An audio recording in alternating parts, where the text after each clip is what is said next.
अस्सलाम वालेकुम कि भाई एसआरके में नेशनल और इंटरनेशनल डेज की सीरीज़ के हवाले से वर्ल्ड ऑटिज़म डे या वर्ल्ड ऑटिज़म अवेयरनेस डे के हवाले से आज हम बात करेंगे। ये दिन हर साल 2 अप्रैल को पूरी दुनिया में मनाया जाता है।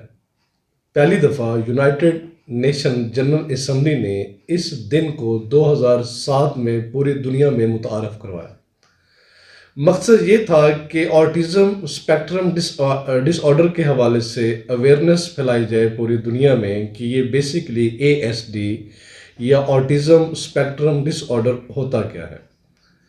बेसिकली ऑटिज़म स्पेक्ट्रम डिसऑर्डर जो है ये एक न्यूरोलॉजिकल कंडीशन है, माइंड की एक सिचुएशन है, या आप यूँ समझिए कि साइकोलॉजिकल एक प्रॉब्लम है जो बच्चों में बहुत ही कम उम्र में पाया जाता है। और जिस बच्चे में ये इशू पाया जाता है उसका सोशल इंटरेक्शन, सोशल कम्युनिकेशन, उसका बिहेवियर और उसके इंटरेस्ट के ऊपर बहुत बुरी तरह ये बीमारी असरअंदाज होती है। आप लोग थोड़ा सा परेशान हो रहे होंगे कि इतने छोटे बच्चे के अंदर सोशल इंटरेक्शन स्किल्स कैसे डिस्टर्ब हो सकती हैं या सोशल कम्युनिकेशन स्किल्स कैसे डिस्टर्ब हो सकती हैं, या उसके अंदर इतने छोटे लेवल के बच्चे के ऊपर, क्योंकि ये बीमारी बेसिकली है ही ऐसी कि जो बिल्कुल छोटे बच्चों में इस चीज़ को इंट्रोड्यूस करे, इस चीज़ की अवेयरनेस पैदा करे लोगों के अंदर के छोटे बच्चों में ये प्रॉब्लम हो सकते हैं। उनका सोशल इंटरेक्शन डिस्टर्ब हो सकता है, सोशल कम्युनिकेशन उनकी डिस्टर्ब हो सकती है, उनके बिहेवियर, उनके लाइकिंग के अंदर जो है इशू हो सकते हैं। अगर हम इसके सिम्टम्स के ऊपर आएँ, अलामात के ऊपर आएँ कि सोशल इंटरेक्शन और सोशल कम्युनिकेशन बच्चे की कैसे डिस्टर्ब हो सकती है, किन किन बातों से हमें पता चल सकता है कि बच्चे के अंदर ये प्रॉब्लम है। सोशल कम्युनिकेशन या इंटरेक्शन स्किल्स की हम बात करें तो बच्चा छोटी उम्र में आई कांटेक्ट को मैच नहीं कर पाता या वो अपने आई कांटेक्ट को कैच ही नहीं कर पाता। 9 माह की उम्र तक बच्चा जो है अपने नाम के ऊपर रिस्पॉन्ड ना करे तो आपको समझ जाना चाहिए कि बच्चे इस मेंटल पोजीशन के अंदर, इस प्रॉब्लम के अंदर आ रहे हैं। 12 माह की उम्र तक बच्चा जो है अपने फेशियल एक्सप्रेशन आपको ना दे सके, वो खुश कैसे होता है वो आपको ये ना बता सके, वो उदास है या वो गुस्सा है, मतलब कि आप इन चीज़ों को आइडेंटिफाई नहीं कर सक रहे बच्चों के अंदर, तो आप समझ जाएं कि बच्चे के अंदर ये प्रॉब्लम है।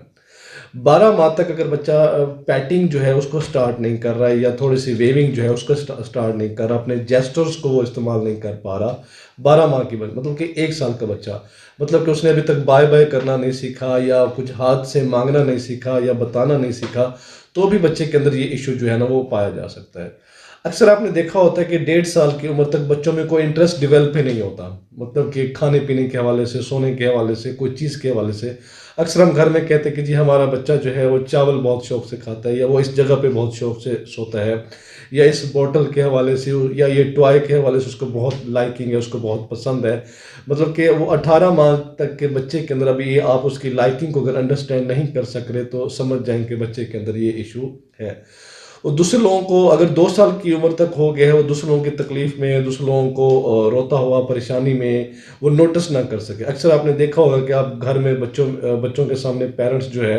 या बड़े जो उसके बहन भाई हैं या रिश्तेदार जो हैं वो झूठ मूठ का रोना शुरू कर देते, तो बच्चा उसको नोटिस करके हाथ छुड़वा रहा होता है, तो आप नाराज़ हो जाते हैं तो वो उसको कोशिश कर रहा होता है। तो अगर बच्चे ने 2 साल की उम्र में इस चीज़ को नोटिस करना शुरू नहीं किया तो आप बच्चों में ये ऑटिज्म स्पेक्ट्रम डिसऑर्डर एएसडी पाया जाता है। और अक्सर आपने देखा होगा कि 3 साल तक, मतलब कि बच्चे के अंदर अगर दूसरे बच्चों को वो नोटिस ना करे, ज्वाइन ना करे, उनके साथ खेले ना, दूसरे बच्चों का इंतज़ार ना करे या बच्चों से मिलने की वो ख्वाहिश का इज़हार ना करे 3 साल की, मतलब कि 36 माह की उम्र तक, तब भी बच्चे के अंदर ये इशू जो है वो पाया जा सकता है। अब उसके बिहेवियर और इंटरेस्ट की बात करें तो वो बहुत अजीब तरीके से उसका रवैया होता है, वो बहुत अजीब तरीके की चीज़ों को लाइक करता है, या वो बहुत मतलब कि एक अननेचुरल वे से वो चीज़ों के ऊपर रिएक्ट कर रहा होता है। वो अपने खिलौनों की वजह से बड़ा अपसेट होता है। खिलौनों की वो जो ऑर्डर है, तरतीब है या कलरिंग जो है या उसकी जो भी चीज़ है, अगर वो डिस्टर्ब हो जाए तो उसके अंदर ये प्रॉब्लम शुरू हो जाता है। वो लफ्ज़ों को या बातों को बार-बार रिपीट करना शुरू कर दे, तब भी उसके अंदर ये इशू जो है ना वो पाया जा सकता है। वो हर दफ़ा हर वक़्त खिलौने के साथ एक ही अंदाज़ में अगर खेल रहा हो तो मतलब उसके रूटीन में कोई तब्दीली ना आ रही हो, वो एक ही चीज़ के ऊपर फ़ोकस हो रहा हो, हाथ उसके बड़े शेक्ड हो रहे हों, तो वो इतना ज़्यादा जो है ना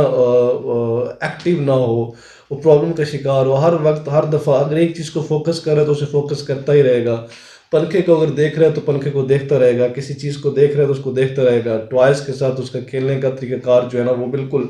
एक ही जैसे होगा और वो मुख्तलिफ अंदाज में रिएक्शन देगा, मतलब कि अननेचुरल से उसके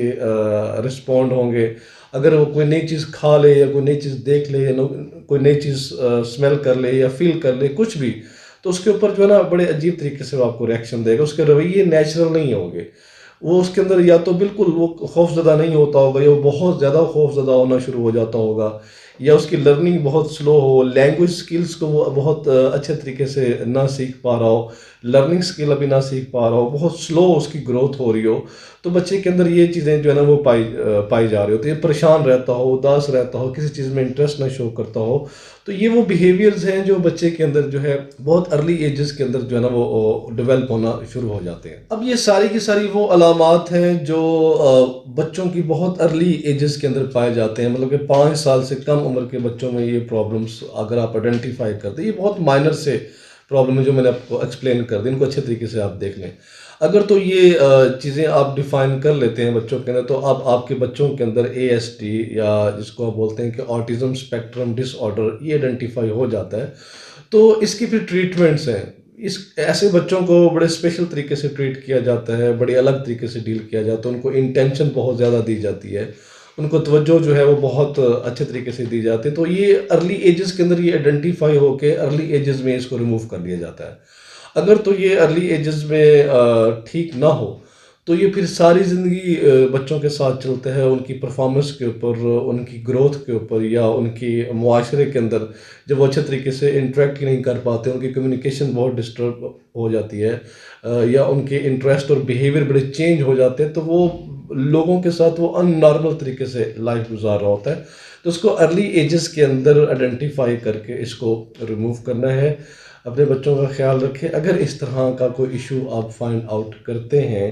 तो अपने डॉक्टर से रुजू करें, जो आपको बेहतर तरीके से आपको गाइड कर सकता है। बहुत शुक्रिया।